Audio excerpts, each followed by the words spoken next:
현재 일본에서는 최근 미국 매체가 보도한 한국 관련 특종 보도에 그야말로 경악을 감추지 못하고 있는 상황입니다. 이는 바로 미국과 유럽연합이 전격적으로 한국을 중심으로 하는 G3를 구축하고 나섰기 때문입니다. 이와 관련해 미국의 외교 전문 매체인 더 디플로맷은 오늘날 증대되고 있는 신냉전에서 미국과 유럽연합이 강대국으로서의 위상을 담보하기 위해서는 한국과의 경제협력이 필수불가결할 수밖에 없는 만큼 마침내 한국을 중심으로 하는 삼각강대국 동맹이 현실화 단계에 접어들었다며 이를 대대적으로 보도했습니다. 먼저 이 매체는 벨기에의 수도이자 나토와 유럽연합본부가 자리 잡은 브뤼셀에 최근 나토 주재 한국 대표부가 설치됨에 따라 한국과 북대서양 조약기구의 안보 협력이 그 어느 때보다 강화되고 있고, 이에 덩달아 한국과 미국 그리고 유럽연합과의 경제협력 또한 마찬가지로 날이 갈수록 심화되고 있다고 극찬했습니다. 무엇보다 이 매체는 앞서 나토 측이 올해 초에 직접 밝힌 것처럼 각 지역에서 벌어지는 여러 도전을 해결하고 공동의 안보 이익을 실현하기 위해서는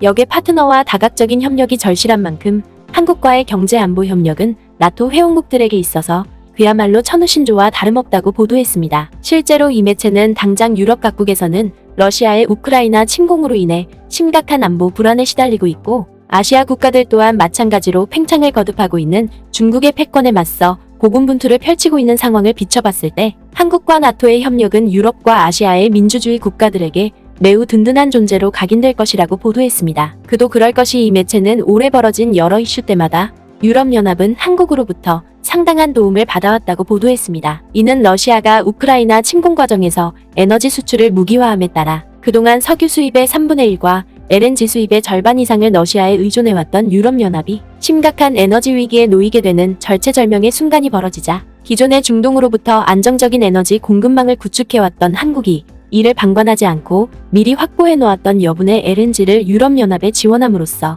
유럽연합의 에너지 파국을 간신히 막을 수 있었다는 것입니다. 그러면서 미국의 외교 매체인 더 디플로맷은 한국을 중심으로 한 미국과 유럽연합의 삼국 동맹 구축은 세 나라의 경제적 유대 관계를 더욱 심화시킬 뿐만 아니라 친흥경제 구축에 있어서도 사상 최고의 성과를 달성할 것이라고 보도했습니다. 한국과 유럽의 안보협력은 미국의 가장 중요한 안보 파트너인 두 진영을 더 가깝게 만드는 한편 세 국가 모두에게 확대된 경제협력의 혜택을 보게 할 것이다. 이러한 문제는 지역적으로 깔끔하게 묶이는 것이 아니라 지역의 파트너와의 협력이 필요하다. 워싱턴과 서울 그리고 브뤼셀은 전통적인 지역적 협력 초점을 유지하기보다 특정 문제에 대한 협력을 위해 최고의 파트너를 모으고 이를 위한 메커니즘을 개발하는 것이 가장 현명할 것이다. 그러면서 이 매체는 삼국 동맹의 중심축에는 기존의 군사 안보적인 측면뿐만 아니라 생명공학과 나노기술은 물론이고 디지털화와 과학적 혁신을 비롯해 기후변화와 같은 광범위한 경제협력도 함께 놓이게 될 것이라고 보도했습니다. 실제로 이 매체는 이들 3국이 세계 상위 10위 경제권 안에 들어가 있고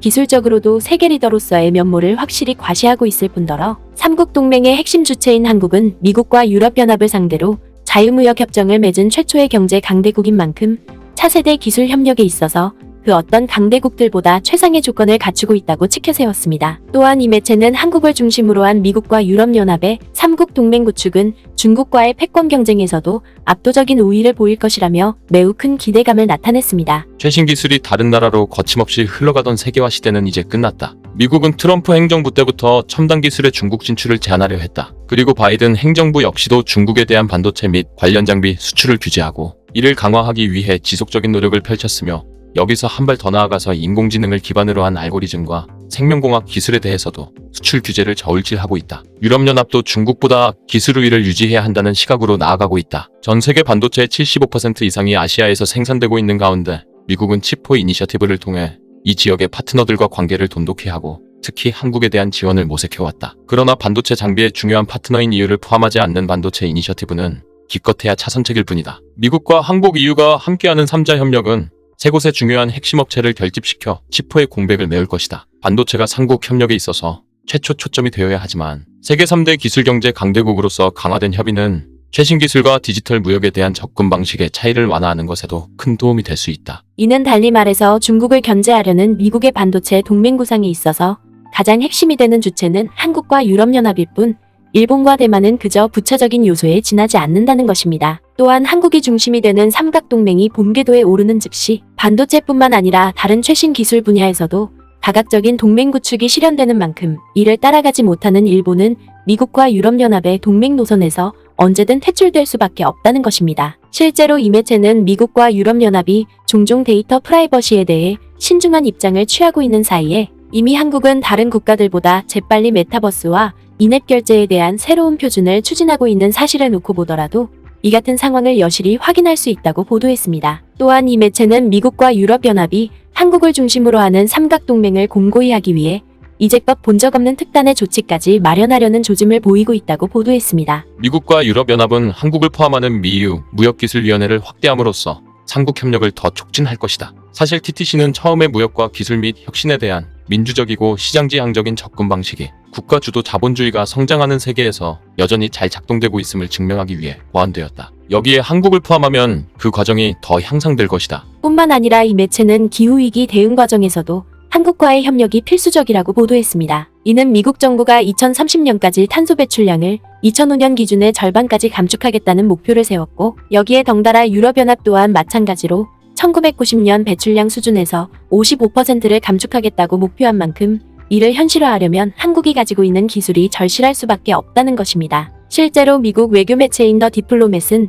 미국과 유럽연합이 이러한 목표를 달성하려면 전기차로의 전환과 더불어 철강 생산과 같은 고탄소 집약 공정을 녹색화해야 할 뿐만 아니라 새로운 에너지원 개발과 녹색 무역을 위한 탄소 경계도 반드시 수반되어야 하는데, 이를 모두 실현할 수 있는 기술은 유일하게 한국만 가지고 있다고 보도했습니다. 더군다나 이 매체는 5세대 이동통신 기술에 있어서도 한국은 중국에 이어 세계 2위의 특허 기술을 보유하고 있고, 태양광과 풍력을 비롯한 신재생 에너지 기술에 더해 전기차 배터리 기술 분야에서도 세계 최고의 독보적인 기술을 겸비하고 있는 사실을 비춰봤을 때 미국과 유럽연합이 한국을 제쳐두고 강대국 존립을 논한다는 것은 사실상 불가능하다고 보도했습니다. 하지만 이 매체는 미국 정부가 한국을 중심으로 하는 삼각동맹을 구축하기 위해서는 우선적으로 해결해야 되는 과제가 있다고 보도했습니다. 바로 미국 정부가 최근에 인플레이션 감축법을 추진하는 과정에서 전기차 보조금 지급 대상에 한국과 유럽에서 생산되는 전기차를 제외하는 우를 범했기 때문에 이를 시급하게 해결해야 한다는 것입니다. 그러면서 미국의 외교 매체인 더 디플로맷은 미국 정부가 추진하는 인플레이션 감축법은